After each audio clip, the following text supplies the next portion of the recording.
IPS join किया, और OP Singh साहब और आलोक राय साहब दोनों, हम सब ने इकट्ठी ट्रेनिंग करी।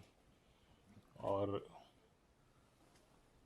बल्कि हमारे बैच के कम से कम 10-12 ऑफिसर्स हैं जो आज पूरे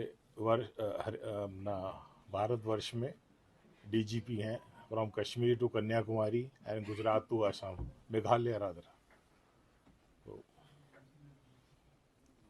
मैं बहुत ही शुक्रगुजार हूँ अपने मुख्यमंत्री जी श्री नायब सिंह जी सैनी का, जिन्होंने मुझे कार्यभार सौंपा। और मेरी तरफ से पूरी कोशिश रहेगी कि हम उनके निर्देशों पे और हरियाणा की जनता के उम्मीदों पे खरे उतरें। पुलिस का कार्य, जैसे कि आप जानते हैं, कि काफ़ी डिफ़िकल्ट कार्य है। आप लोगों का भी बहुत डिफ़िकल्ट कार्य है कि दिन रात आपको कार्य करना पड़ता है, और डॉक्टर्स का भी बहुत है। बट पुलिस का कार्य इसलिए भी डिफ़िकल्ट हो जाता है कि हमें पहले अपने क्लाइंट को ढूंढना पड़ता है। जो क्रिमिनल है वो छुपा हुआ है कहीं, उसको ढूंढना पड़ता है, फिर हमें उसके खिलाफ एक्शन लेना पड़ता है। पिछले 30 सालों में मेरे हिसाब से पुलिसिंग एटलीस्ट 5 बार बदली है।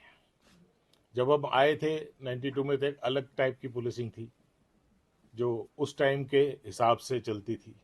उसके बाद इंटरनेट का दौर आया तो पुलिसिंग अलग हो गई। उसके बाद मोबाइल का आया तो फिर अलग तरीके से पुलिसिंग हुई। टेक्नोलॉजी का काफ़ी इम्पैक्ट पड़ा, क्रिमिनल्स भी हमारे स्मार्ट हो गए, तो हम भी उनके पीछे पीछे, हमें भी अपने को मॉडर्नाइज करना पड़ा। उसके बाद स्मार्टफोन का आया, ऐप बेस आया, और अब जैसे कि आप देख रहे हैं कि AI का ज़माना आ गया है।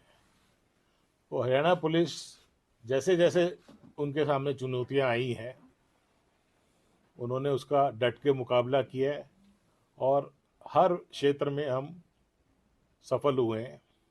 चाहे वो 30 साल पहले टेररिज्म से लड़ाई हो, चाहे